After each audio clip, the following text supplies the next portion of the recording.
Good morning, everyone. Welcome to the BC Speaker Series.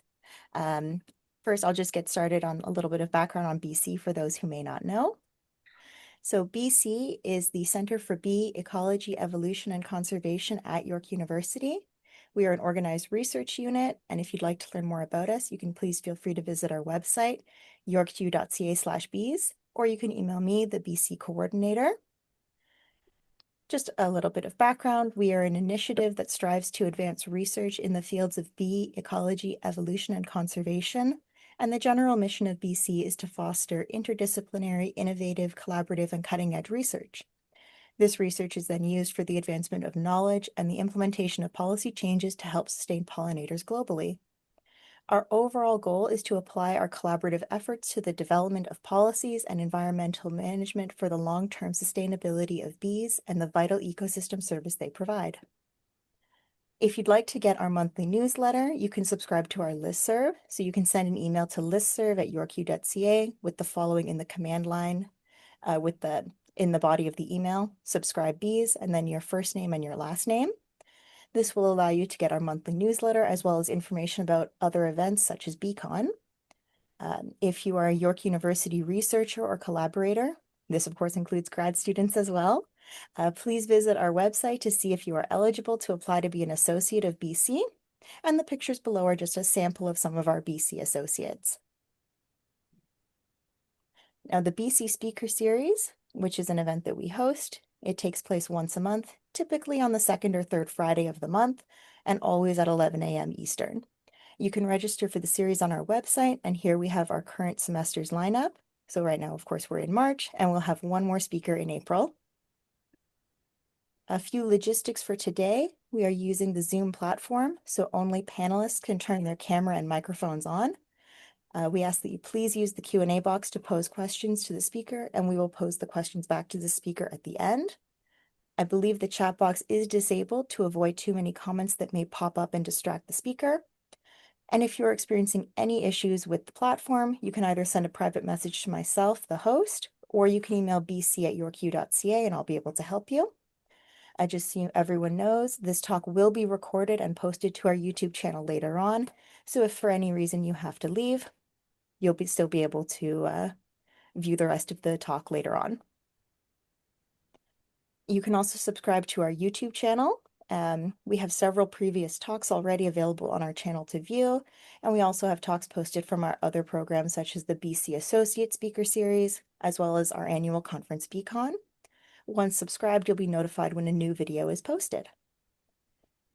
Before we begin the talk today, I would like to recognize that many Indigenous nations have long-standing relationships with the territories upon which York University campuses are located that precede the establishment of York University. York University acknowledges its presence on the traditional territory of many Indigenous nations. The area known as Takaranto has been caretaken by the Anishinaabe Nation, the Haudenosaunee Confederacy, and the Huron-Wendat and the Métis. It is now home to many Indigenous peoples. We acknowledge the current treaty holders, the Mississaugas of the Credit First Nation. This territory is subject of the Dish with One Spoon Wampum Belt Covenant, an agreement to peaceably share and care for the Great Lakes region. If you would like to learn more about the native land in your area or where you work, you can visit nativeland.ca for more information.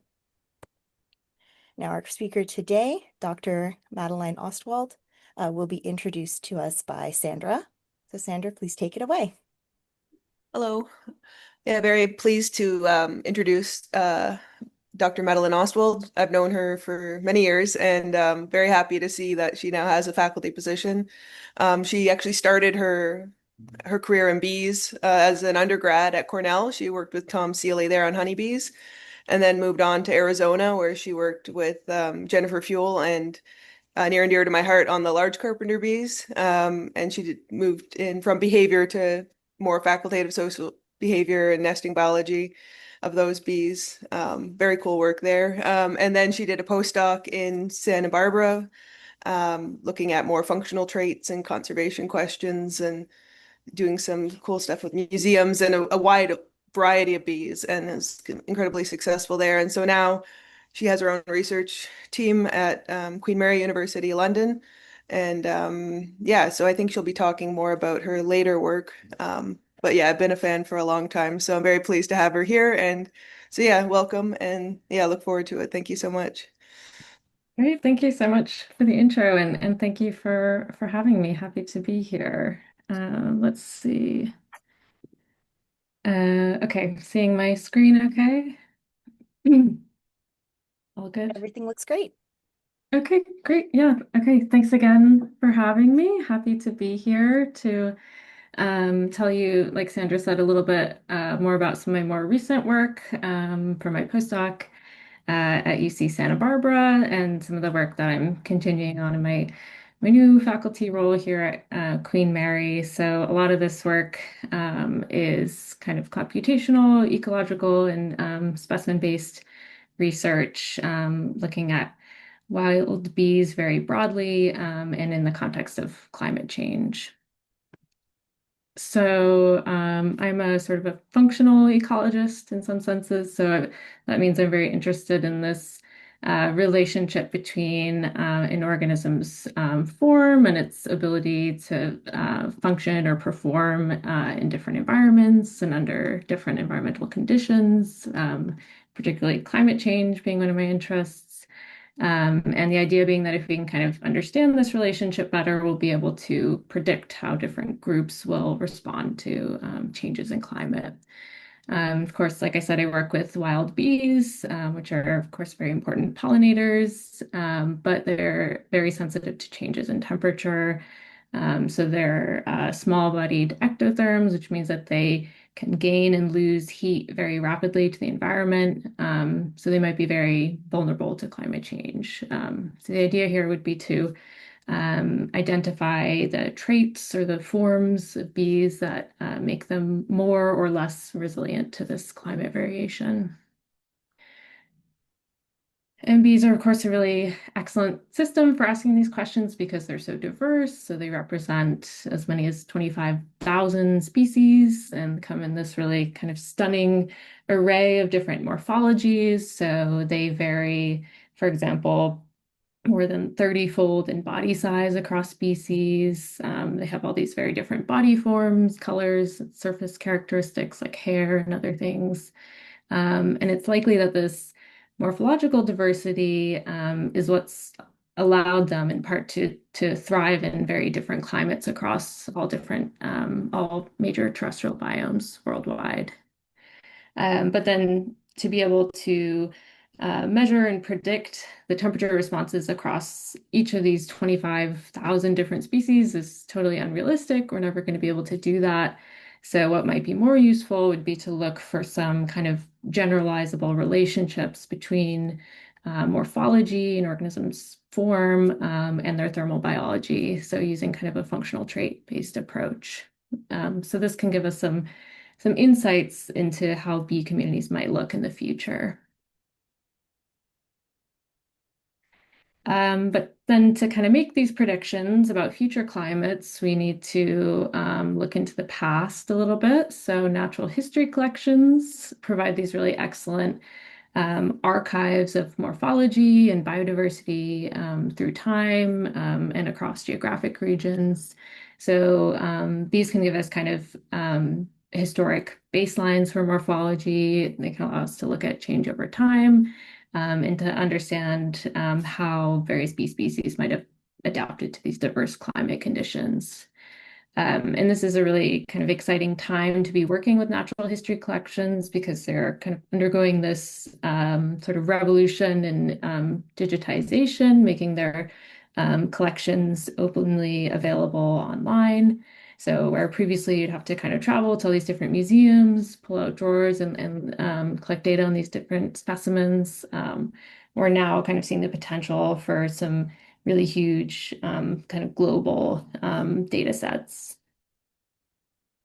So this was a big focus of my postdoc work, was working on the Big Bee project, which was a bee digitization project across a lot of US institutions, with a big focus not just on transcribing these specimen occurrence data, but actually generating images of these specimens. And so images are what kind of allow us to really work with these specimens kind of remotely, so in a more like standardized way. So they give us access to these sort of these important information about morphology and variation in morphology across species. And this is everything from 2D to 3D images, so things like micro CT images and field images.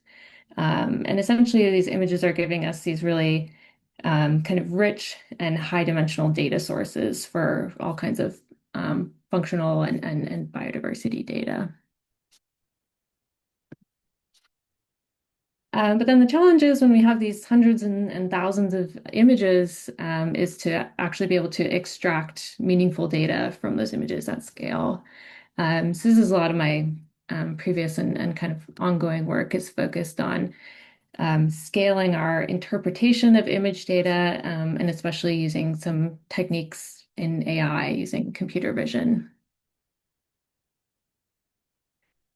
And so one of the things that's really kind of useful and exciting about these approaches is that it kind of opens up opportunities to examine some of the traits that might have been sort of neglected in previous research because they're difficult to measure or difficult to standardize or for various reasons. So, for example, two of the most important surface characteristics for determining an insect's body temperature are their colors. So how light or dark an insect is determines how much solar radiation they're going to absorb. And another one that's really important is their hairiness. So hair can serve as kind of like an insulative layer. It affects sort of the boundary layer of the insect. Has a lot of sort of complex impacts on body temperature. And so bees are incredibly variable in both of these traits. As you can see, they can be very light, very dark, completely hairless, or very hairy. So these are really kind of two of the big sort of players in insect thermoregulation, but they're actually two of the least studied functional traits when we reviewed a bunch of functional trait papers. These are some of the traits that we know the least about. And probably the reason for this is just that they're incredibly difficult to measure manually. So traditionally, the way we measure variation in hairiness is, for example, counting individual hairs in a small area on the insect or measuring the length of hairs. So incredibly labor intensive and also just doesn't scale particularly well to looking at these bee species that have very different hair morphologies, right? Where some have very hairy faces, but hair nowhere else on the body or something like that. So it's just difficult to standardize these methods. And so because of that, this is kind of a big gap in our understanding of these thermoregulatory traits. So we can turn to computer vision again to kind of help us solve this trait quantification problem. So what we did is we trained some image segmentation models on some manually annotated images, basically teaching the model to classify every pixel in the image as either hair or not hair, bee or not bee, and the part of the bee that we were interested in. So it allows us to get these kind of these pre-specified, predefined regions of interest of the image. And from this, we can calculate the hair coverage of the bee, the percent of the bee's body surface that's covered in hair. And it also kind of usefully isolates some of the body parts we're not interested in when we're measuring bee color. So we get these large bee color and bee hair coverage data sets. So then we needed a big image data set to apply this tool to. So we worked with the University of Kansas, which has really excellent and comprehensive bee collections. So they have Michener's bee collections there. So we were able to get a really comprehensive sample of more than 600 species from all bee families all over the world. So when we run these images through this trained image segmentation pipeline, we're able to build up this picture of how these traits vary across the bee phylogeny. And we see huge variation in these traits. We see kind of hairy and hairless, dark and light bees in every bee family. There's not particular sort of pattern where all the hairy bees are concentrated in one family or something like that. So these traits are incredibly variable. But one thing you might notice if you kind of have good eyes for pattern recognition, you might notice some sort of congruence between these two rings representing um, color lightness on the outside and hair coverage on the inside. So a lighter value in one ring tends to match a lighter value in another ring. So what's going on here? This is basically a function of this really tight correlation we see between bee lightness and bee hairiness. So what does that mean? Bee hairs tend to be light in color, not always, but often are light or white colored. And bee exoskeleton tends to be quite dark. So essentially adding hair to the body covers up that dark cuticle and lightens the overall color profile of the bee. So this is kind of an interesting to some extent unexpected finding, but our real interest was in understanding how these traits relate to climate variation. Um, so looking across the kind of the global distribution of bees in our sample, we found that in hotter places we tended to find significantly hairier bees. Again, this was a little counterintuitive or surprising. We tend to think of hair as insulation, so something that protects you from the cold. But again, what happens when the body is covered by hair? It gets lighter in color. So again, we find lighter bees in hotter regions.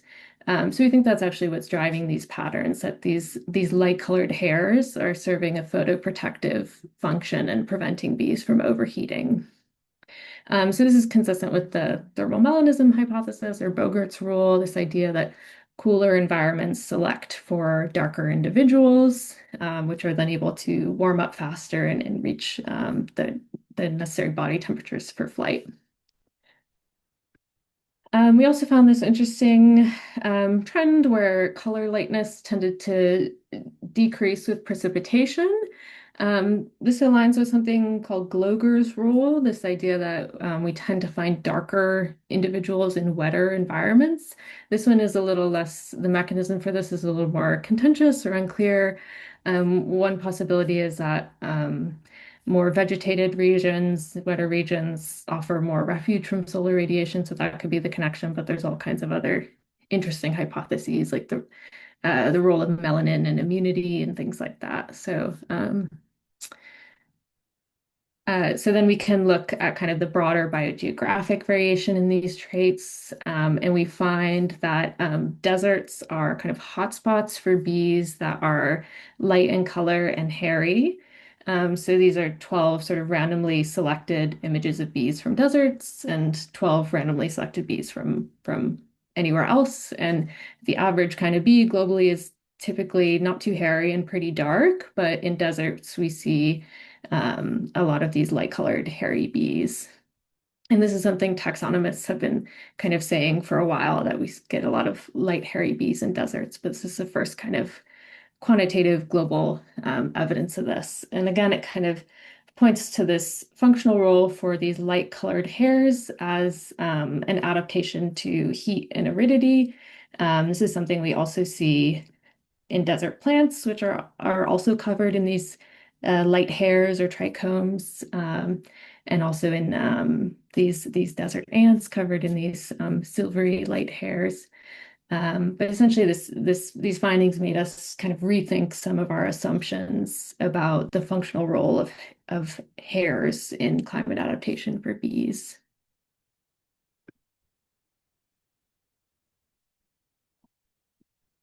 So next, we were also curious to see how these two traits that are very important for thermoregulation varied within a species,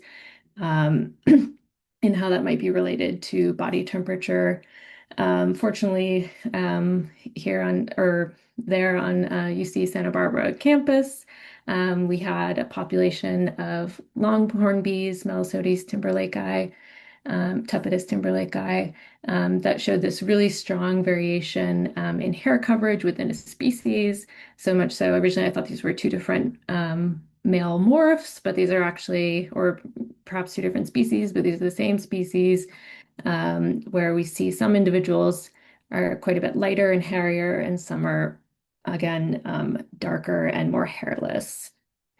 And we can see a little better what's going on here when we do some high resolution imaging. And we collect bees across the season, and again, use this computer vision pipeline for measuring variation in these traits. So again, it became clear that we weren't looking at two different morphs of this species, but instead looking at this more kind of continuous, not bimodal variation in these traits. And what's actually going on here is that we find this sort of progressive decrease in hair coverage over the course of the season. So this points to this idea that losing hair is kind of a symptom of morphological wear. And this is something we see particularly in the males. This is a different species, but same kind of idea. The males are constantly engaged in these physical conflicts to access mates when they emerge. So it's sort of easy to see how they might be incurring a lot of this morphological wear and losing hair as they age.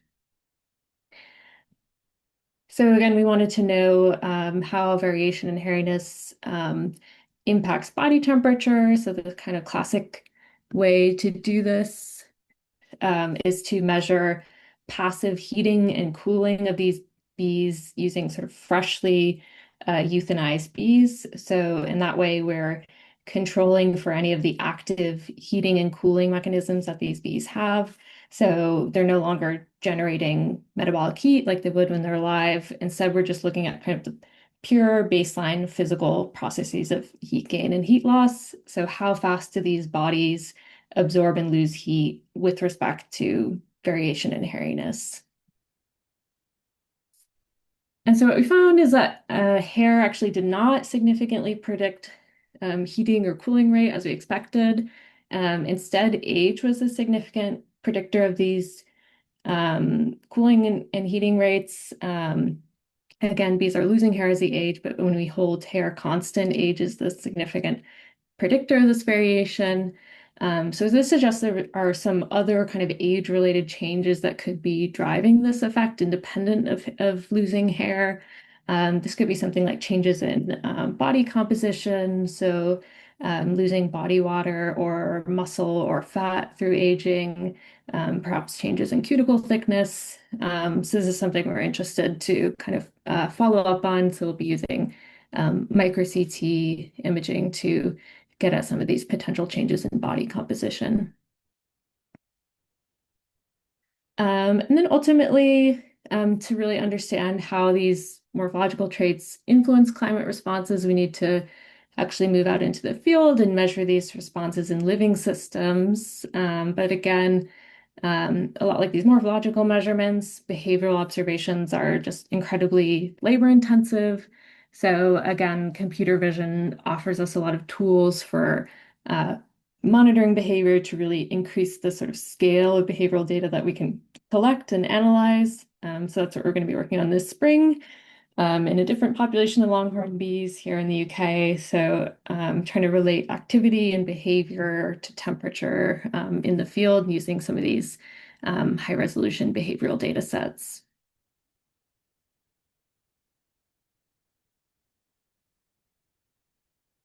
Okay, so these are some of, again, some of these examples of some of my work using computer vision to scale our interpretation of these large image data sets. But of course, there's other ways without using computer vision that we can analyze large data sets. And in this case, doing so in a way that could engage participants from the broader community to get involved in bee research, so using community science. So this is something we explored with this platform called Notes from Nature, which is part of the Zooniverse community science portal. So more broadly, community scientists have been really instrumental in museum digitization efforts, especially using platforms like the Zooniverse, where they've been transcribing, thousands upon thousands of specimen labels to get those specimen records online and digitized. So these efforts have been really valuable for mobilizing museum data. So we thought maybe it could be a little more interesting or engaging to involve these community scientists, not just in transcribing these labels, but in actually making some of these morphological measurements. So we wanted to see whether they were able to accurately measure intertegular distance, which is the distance between the bases of the wings, which is something that's known to scale with body size in bees. So we asked them to perform this task across a bunch of images. We had trained researchers do the same task in ImageJ. And overall, community scientists performed really well at this task. They measured with only a 2% measurement error compared to trained researchers. They were fairly well sort of engaged with the task. So each user measured more than 40 bees on average. So that's a lot of work. This might be a good way to sort of use existing community science platforms and communities, but to involve researchers in more kind of hypothesis-driven research beyond just pure digitization.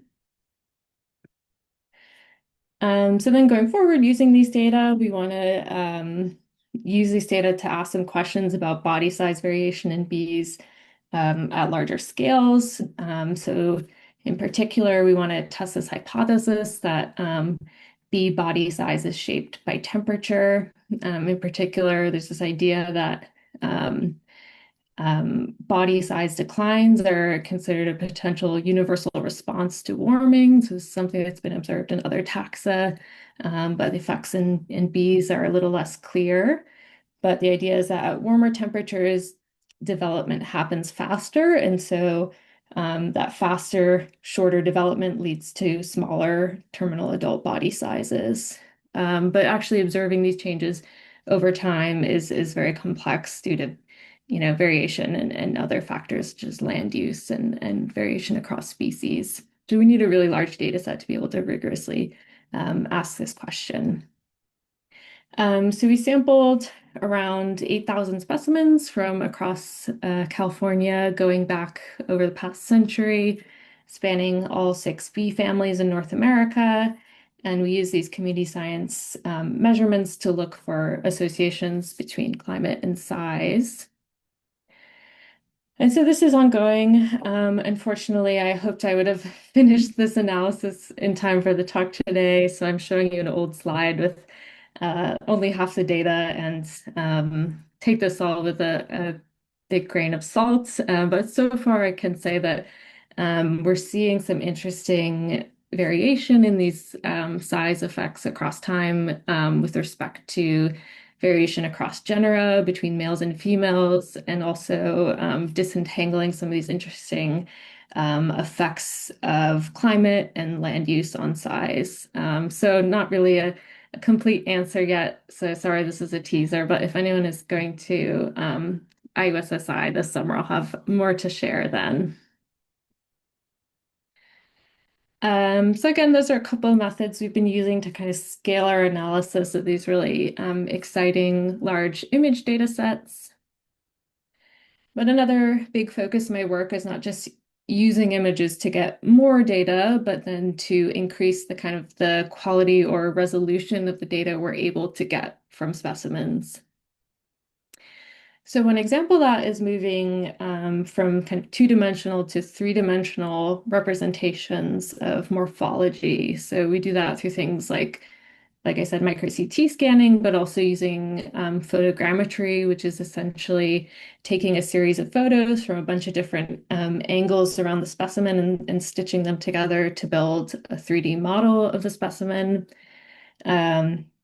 And the idea is that by having kind of a digital representation of a 3D specimen, we're able to access some new and kind of more nuanced insights about morphology that are difficult to get from the physical specimens themselves because they're so small.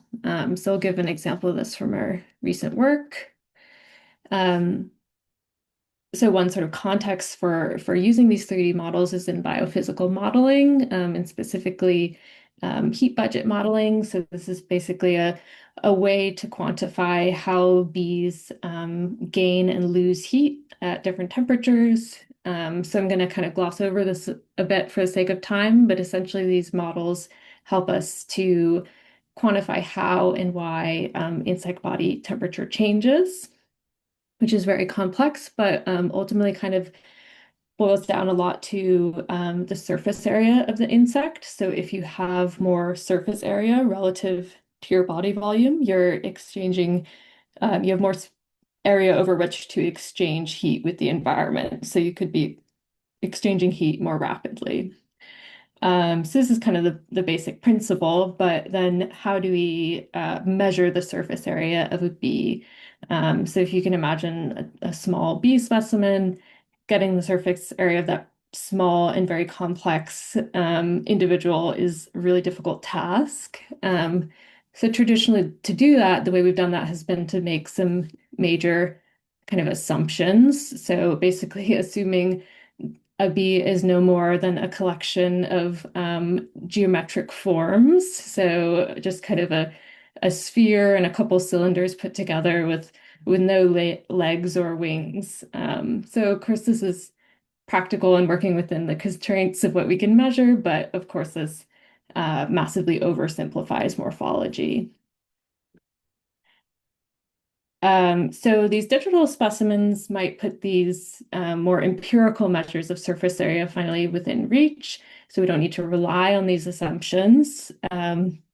So first we wanted to see how accurate these traditional assumptions that have underlied all of these sort of published bee and insect heat budgets, how well they kind of stack up compared to these empirical measurements from the 3D model. To see if they're kind of reasonable proxies for surface area. And unfortunately, we find that the geometric methods significantly underestimate surface area and volume. Of course, this is unsurprising because these are very complex forms, even after we kind of remove some of the hair and other sources of variation. We're still seeing these average percent errors as high as 40 and 50%. So really significant source of error. And then the question is, how might these measurement errors get reflected in a heat budget calculation? So we recalculated some published heat budgets with this incorporating this degree of error into it, found that the results significantly changed. Essentially, we're looking at these orange and purple lines for convective and long wave radiative heat loss. Again, I won't get into too much detail about this, but what you're seeing here is not just that the magnitude of heat flux is changing, but the relationship between these two lines has changed, the point at which they intersect.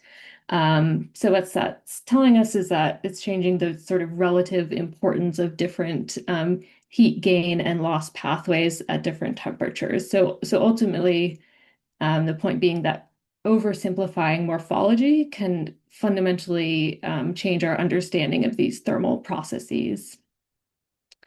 And then again, the last point is that most of these models ignore appendages. So in this comparison, we ignored them for consistency of comparison. But if you were to include appendages like legs, antennae, that increases the surface area of the bee by 44%.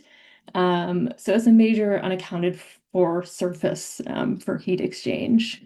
So there's a lot that 3D models can offer as far as kind of making our biophysical models more realistic.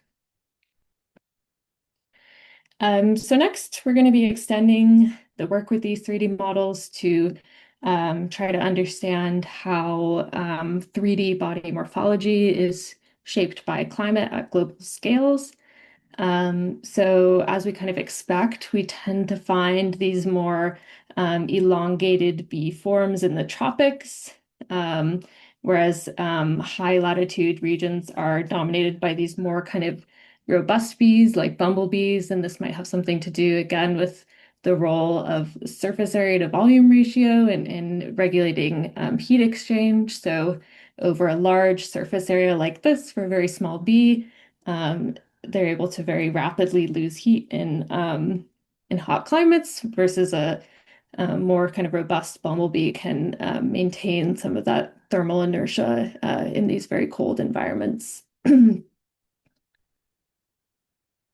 So now we're working on this, generating this global data set of these 3D models to analyze these bee body forms across these climate gradients, and then try to actually link some of these forms to empirical thermal tolerance data and help test this hypothesis that body form can help maintain heat balance in different climates.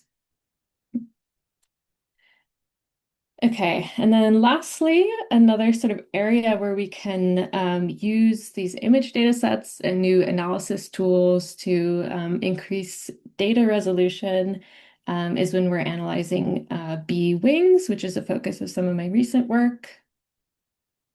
So wing morphology is really interesting because wings convey all kinds of very interesting evolutionary and ecological and even behavioral information. So wing vein patterns are really highly conserved, so they can be diagnostic for species identification. We can look at asymmetry between wings as a potential signal of developmental stress. We can look at wing wear, the amount of tatter in the wing margin, as a proxy for how much foraging that bee has done. And these are all characters that are preserved very well in the specimen record. So we can look at preserved old specimens and get all this information just from images of their wings. So there's a lot of potential here to use this information. But traditionally, the way, again, that we analyze wing morphology, kind of like with the hares, is through this very sort of limiting and laborious morphometric measurement. So using something called geometric morphometrics, where we manually landmark the wing vein junctions for many different images. And so this landmark morphology is really useful because it's sufficient for discriminating between morphologically similar species, right? So it's very conserved. We can even discriminate from individuals of the same species, but in different reproductively isolated populations. So an island and a mainland population, for example, we can discriminate those successfully just using their wings alone. So a lot of promise for these techniques. But again, landmarking all of these images is very labor intensive.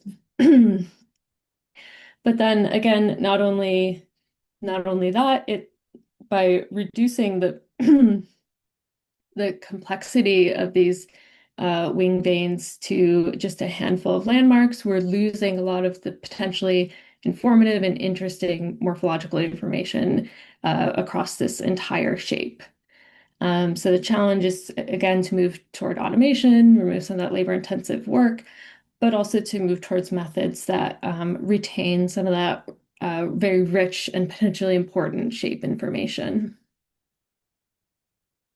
So to that end, I'm working with a colleague here at Queen Mary who works in mathematics to develop some techniques to analyze wings in a sort of new and potentially more robust way, using some approaches in modern geometry and topology. So instead of having these very kind of system-specific or task-specific measurements, we can look at some more intrinsic geometric features. So things like holes and curvature, connectivity, and then representing those geometric forms in a way that's compatible with downstream machine learning applications would be very useful.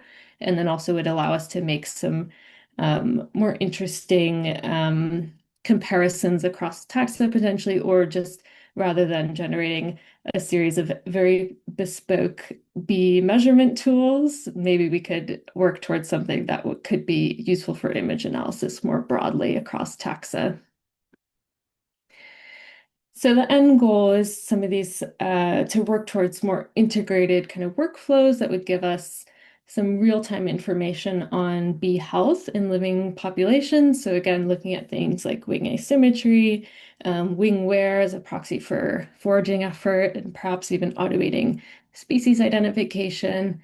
All of these things that are very difficult to do currently could potentially be done in a more integrated fashion, again, just using images of wings, which we can actually take from living individuals in the field.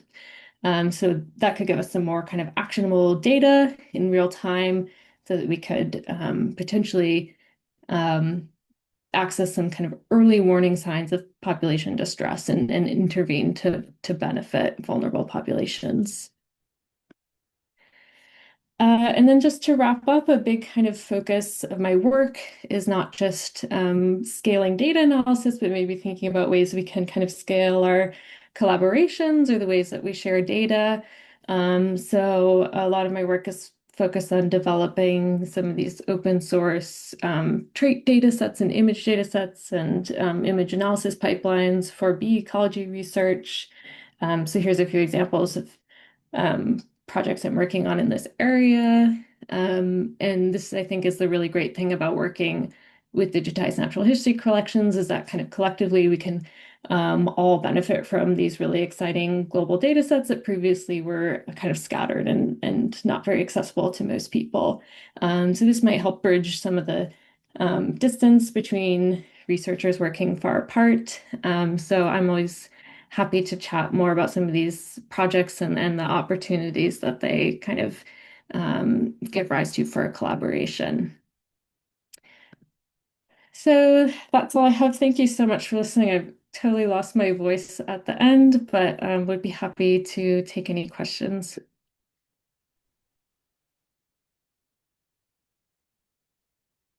Thanks so much. That was excellent. Okay, I don't see any questions in the chat, so I guess I could start. So I saw you were working on ground nesting Melisodes, I guess. Why that bee? And are you working on any other bees? You mentioned doing some work in the UK on Melisodes, I assume, but Yeah, so in the UK, it happens to be Eucera, but also another longhorn bee. So the Melisodes, one is kind of an opportunistic thing because we have a big perennial population of them on UCSB campus. And then two, it just so happened that they had this very interesting like variation and hairiness across the season that fit well with some of these hair analysis tools we're already developing. So it very well might be that other species are losing hair as they age, and maybe it's particularly pronounced in the species because they do so much of that male-male conflict that they're losing a lot of hair. So that was the focus on Melisodes, and we'll see, I guess, if the Eucera aggregation that we have here has kind of a similar hair loss pattern. and I guess will you be going outside of the Longhorns, or is that the focus for? Yeah. So this will be my first kind of field season since I arrived too late kind of for the field season last year. So I'm going to see what's out there in terms of with ground nesting bees, you kind of have to be a little opportunistic or lucky to. So this user population's been there for a while, or perennial, but I would love to find some sweat bees or social ground nesting bees here too. So it's going to be a busy season, kind of looking around, seeing what I can find. Great. Okay. There's a bunch of questions now. I'm trying to keep up. I guess I got to start at the beginning. Um, Melanie Kirby has two questions. Um, can the male bees grow their hair back? I assume not. Yeah, I don't think so. Yeah, not that I know of. And then was the soil type and temperature measured when monitoring ground dwelling sites to see the impact on behavior? Yeah, we did take soil moisture measurements. We have some temperature measurements, and then this year I'm going to do that a little more rigorously to get more soil temperature data because yeah, I think that's important for activity. Great. And then Lawrence Packer says, great talk, by the way. And then his actual question is, for the color and hairiness data, did you assess impact of nocturnal and cuckoo bees respectively on results? Oh, that's a great question. Yeah, I know there were some cuckoo bees in the sample and some nocturnal bees, and I didn't look at them separately, and they were kind of a minority of species, but that is certainly interesting. And off the top of my head, yeah, they have sort of more those like very short oppressed hairs, the cuckoo bees anyway, that I don't remember exactly what they looked like in the spread of the data, but that would be interesting to look at. And I guess along that line, I don't know if you mentioned it, you might have. Have you looked at like the metallic bees? And because like how does that score for color and how does that affect Yeah, the regulation? yeah, I think so. It's kind of like for color for the study, we looked at like color lightness, so from pure white to pure black. So they could be anywhere in the middle of that. And then the maybe complicating factor would be because they're metallic, they're reflective, and so like there's some reflective spots, but we tried to control for that. But yeah, so that's the other kind of important thing. We're not measuring reflectance, and you can't do that from images alone, unfortunately. So it's kind of a proxy for reflectance, which is a thing that really matters. But we would need to measure that on the actual specimens. Okay, great. And okay, Clement Kent asks regarding Nuri et al., what are the methods to get bee flower pair data into the database? Taxonomists Yeah. have many such records. Oh, sorry, this can you say the second part again? He just stated that taxonomists have many such records.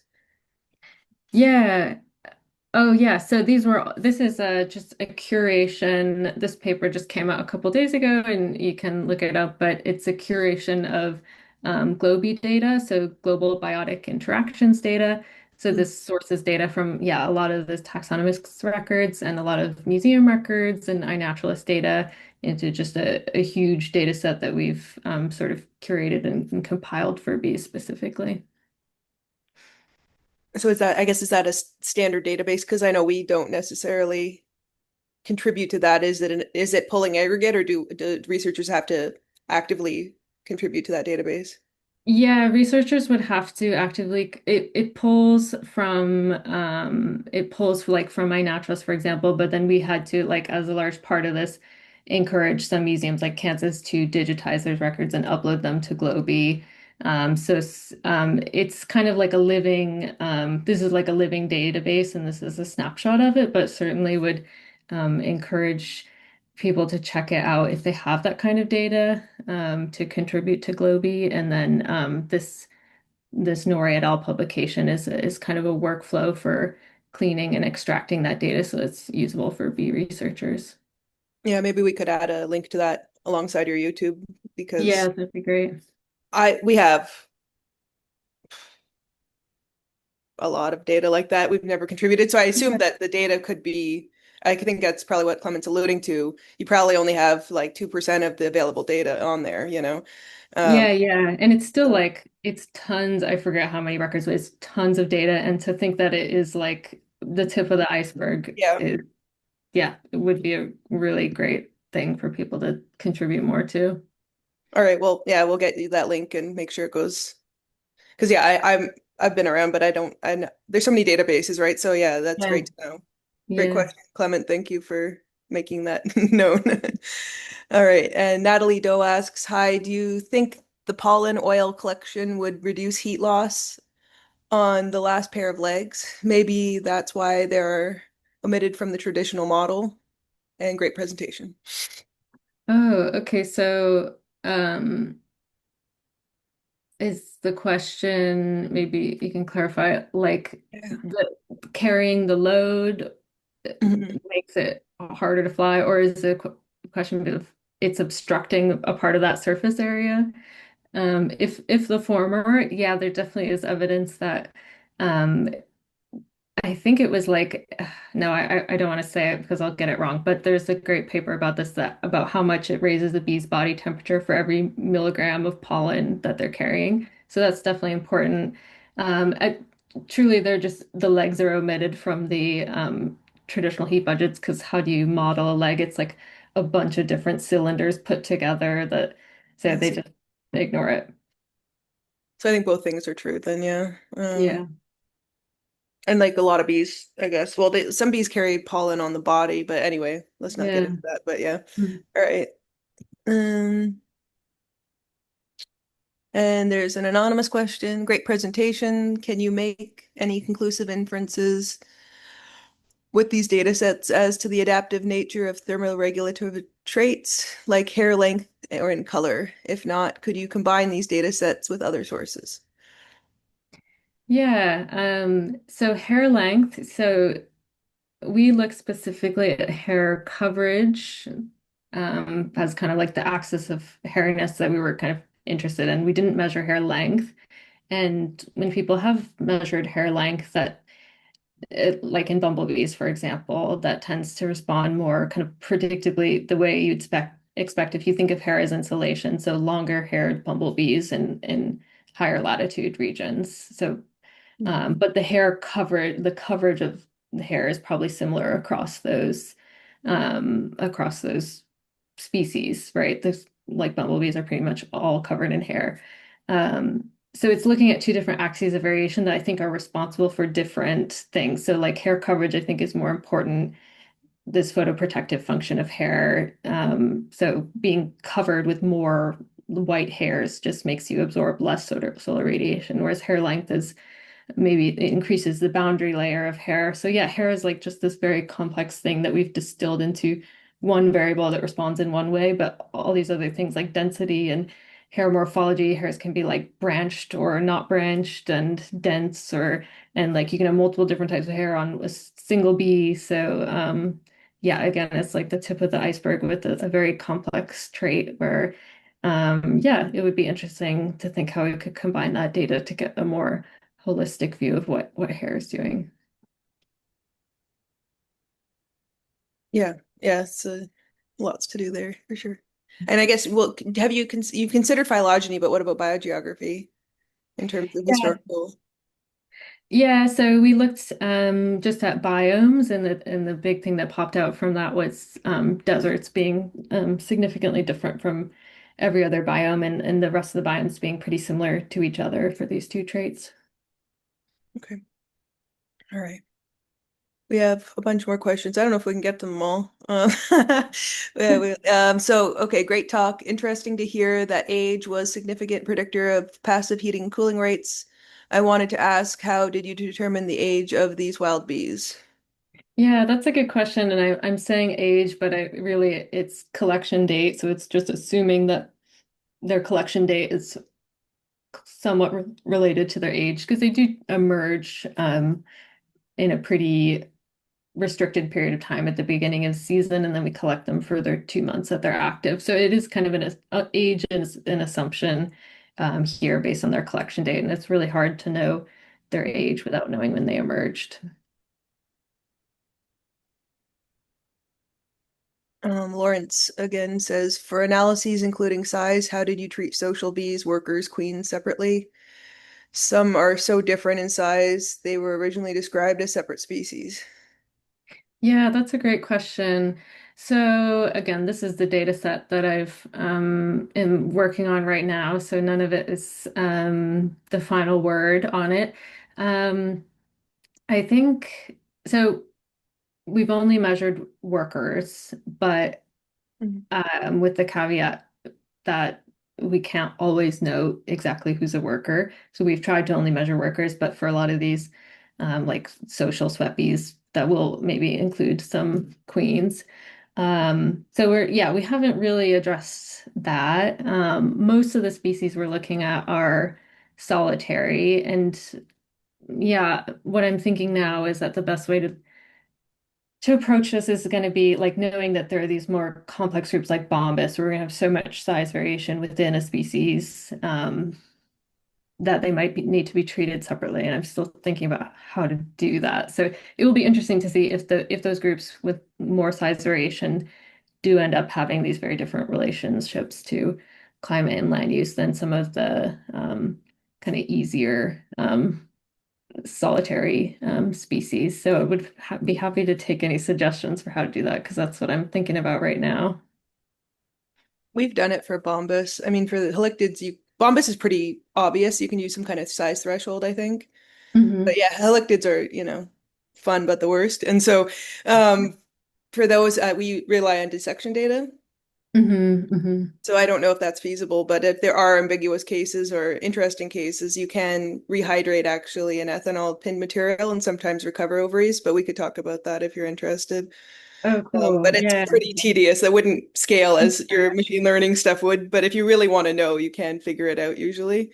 There Oh, are ways. cool. I've always wondered how doable that is or how recoverable the ovary data is, but it's cool to know that it's someone's done it. Yeah, it's not it's tedious, but everything's possible, So anyway, beyond the Cool. scope of the big pictures. But okay, Clement has another question. Is hemolymph flow to legs higher or lower than within the main body? Can bees adjust leg flow to thermoregulate? Oh, that's a really good question. Oh, I don't know. Most of the hmm, I was going to say most of the thermoregulation relating to hemolymph flow happens like in the abdomen during flight.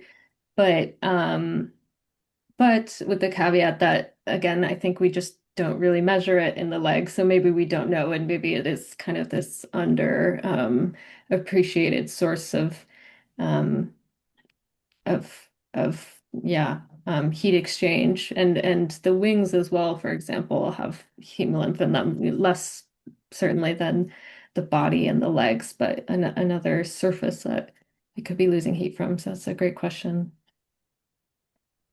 Okay, and the last question is anonymous, but it says, have you been able to detect any competing effects of hair morphology, whether such trade-offs in morphology have been observed?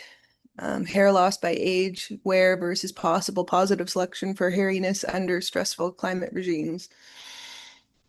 Yeah. um I think the big yeah, I guess it depends if you're looking again within a species or across species, but if you're talking about within a species, the big thing that comes to mind is you're losing hair, so you're becoming darker overall. So you're absorbing more solar radiation. You're probably heating up faster. But so all the measurements we did were sort of in isolation of that. So passive heating and cooling without solar radiation as a factor. So like manually heating and cooling them. So isolating that. So we haven't studied that is all that's to say. And so we see these effects independent of solar radiation, but that's got to be sort of the big trade-off is that you're losing this hair, whatever it might be doing to your heating and cooling, and then you're also getting darker. So you're heating up faster. Whether that's good or bad, I guess depends where you are. Okay. The very last thing, Lawrence just had another comment regarding the last point, looking at cast. So he says phenology is useful for queens Mm-hmm. and workers and stuff. So and wing wear. Yeah. So yeah, those are known variables to sort casts accurately as well. So thanks. Yeah, that's a great idea. Yeah, thanks. Okay, well, thanks so much. Really Thank appreciate your you. talk. Glad it's going on YouTube for us to rewatch or watch for the first time. And yeah, we'll definitely put up the links to anything else you can think of that might be a useful link. We really appreciate. And Okay, great. Yeah, that'd be fantastic. yeah, great. Thanks so much, everyone. And I'll kick it back to Laura, I guess, because she knows what's to happen next. Yeah, so a fantastic talk, Madeline. Really lovely. Just before we all depart, I just quickly wanted to give a plug for next month's speaker series. So we'll have Natalia Flores Gomez, who will be talking about the evolutionary history of bees in the tribe Amphorini. And with that, I'd like to say thank you everyone for joining us for the BC Speaker Series, and I look forward to seeing all of you next month.